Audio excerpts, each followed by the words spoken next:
होगी पत्रकारिता की नई धारा। हम बनेंगे आपकी आवाज। हम हैं हर कदम आपके साथ। अगर कहीं अन्याय हो रहा है, किसी का उत्पीड़न हो रहा है, कहीं भ्रष्टाचार है, तो हमें बताइए। हम आपकी आवाज़ सरकार तक पहुंचाएंगे, सोए हुए प्रशासन को जगाएंगे।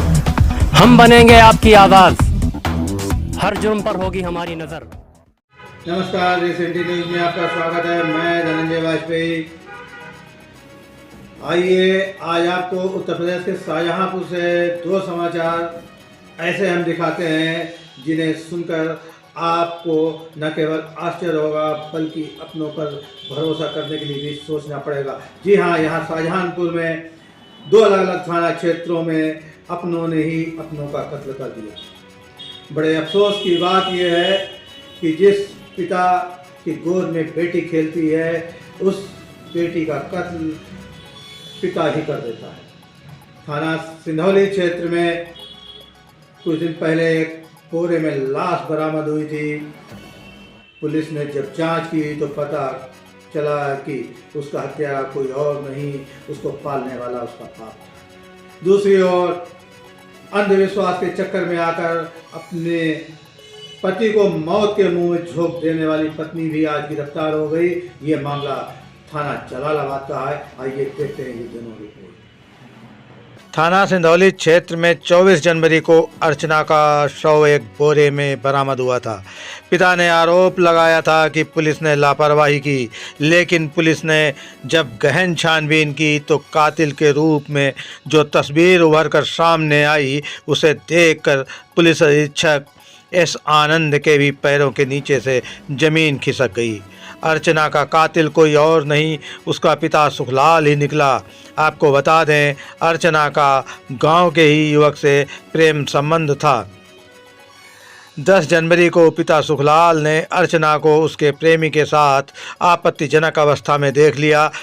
इससे आग बबूला पिता सुखलाल बेटी को घसीटकर घर ले गया और कई दिनों तक उसे समझाता रहा, लेकिन जब अर्चना नहीं मानी तो तैस में आकर सुखलाल ने बेटी अर्चना के सर पर ईंट से जोरदार वार कर दिया, जिससे अर्चना बेहोश हो गई। पिता सुखलाल ने जिंदा बेटी को न केवल बोरे में बंद किया बल्कि उसकी साइकिल और कॉपी किताब सहित ग्राम देवरिया के तालाब में डाल दिया।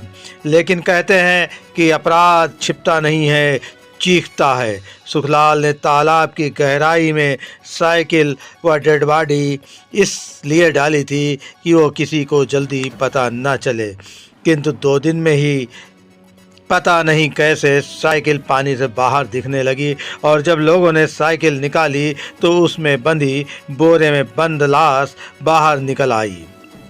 फिलहाल पुलिस की पूछताछ में सुखलाल टूट गया और उसने अपना जुर्म कबूल कर लिया। पुलिस ने सुखलाल को गिरफ्तार कर जेल भेज दिया। Recently news bureau.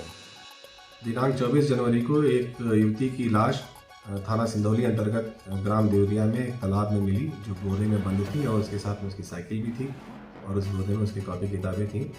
और जो मृतका थी उसका नाम अर्चना था, जो ग्राम शिवनगर थाना सिंधौली की रहने वाली थी, जो दिनांक 10 जनवरी से ही घर से लापता बताई जा रही थी। इस संबंध में उनके पिता द्वारा ही तहरीर दी गई थी, जिस पर FIR कायम हुआ था, लेकिन बाद में पूछताछ से ये जानकारी मिली विवेचना के दौरान कि इसके पिता के द्वारा ही यह घटना कारित की गई। ये बात डिजिटल एविडेंसेस के जरिए भी पुष्ट हुई कि इस युवती का संबंध एक युवक से था उसी गाँव के, और उस दिन 10 तारीख को ही दोनों को एक साथ देख लिए जाने पर आदेश में आकर उनके पिता द्वारा उसके साथ मारपीट की गई और उसे अपने घर ले गया।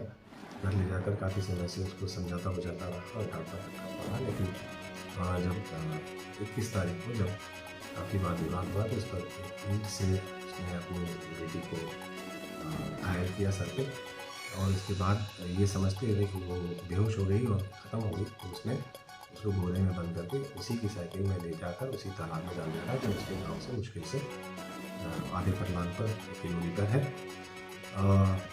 और उसके बाद ये 24 तारीख को जब ये बॉडी मिली तो इसी के द्वारा तहरीर देकर वीडियो को लेकर कराया गया था। पूछताछ के दौरान उसने इस घटना को किया जाना स्वीकार किया और इस आधार पे उसके विरुद्ध विधिक कार्रवाई करते हुए उसका चालान करते हुए न्यायालय प्रेषित किया जा रहा है। एक बहुत सिस्टमेटिक तरीके से इन्वेस्टिगेशन की गई और इसके आधार पर सही अभियुक्त का पता लगाकर उसके खिलाफ कार्रवाई की गई।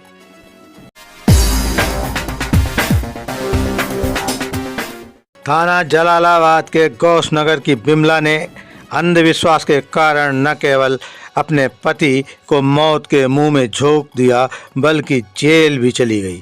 दरअसल कमलेश्वर सिंह ने पुलिस को सूचना दी कि उनका बेटा लापता है। पुलिस अभी छानबीन में जुटी ही थी कि पता लगा कि बरेली जनपद के फरीदपुर में रेलवे क्रॉसिंग पर जो शव बरामद हुआ था वो सुरजीत का है। पुलिस ने जब गहनता से जांच पड़ताल की तो अधिकारियों की आंखें हैरत से फैल गईं। क्या कोई पत्नी अंधविश्वास में ऐसा भी कर सकती है? आपको बताते चलें कि सुरजीत शराब पीने का आदी था। बिमला और उसकी जेठानी संगीता ने सोचा कि झाड़ फूंक कराकर उसकी शराब पीने की आदत छुड़ाई जा सकती है और इसी सोच को साकार करने के लिए उन्होंने इरफान नामक तांत्रिक से संपर्क साधा। इरफान एक कार से अपने साथियों के साथ आया और बहाने से सुरजीत को शराब पिलाने के लिए अपने साथ कार में बैठा कर ले गया। रास्ते में शराब में 15 नशीली गोलियां मिलाकर इसलिए सुरजीत को पिला दी ताकि वो उसे अपने घर ले जाकर झाड़ फूंक कर सके। अचानक सुरजीत की हालत बिगड़ने लगी और वो बेहोश हो गया। इरफान और उसके साथियों ने यह समझा कि सुरजीत मर गया है और घबराहट में आकर बेहोशी की हालत में सुरजीत को फरीदपुर की रेलवे क्रॉसिंग पर फेंक कर चले गए। इसी बीच ट्रेन आई और सुरजीत उसकी चपेट में आ गया जिससे उसकी मौत हो गई। पुलिस ने इरफान, पुष्पेंद्र, राम रतन, वतन सिंह, सुरजीत की पत्नी बिमला और सुरजीत की भाभी संगीता को गिरफ्तार कर जेल भेज दिया। Recently news bureau.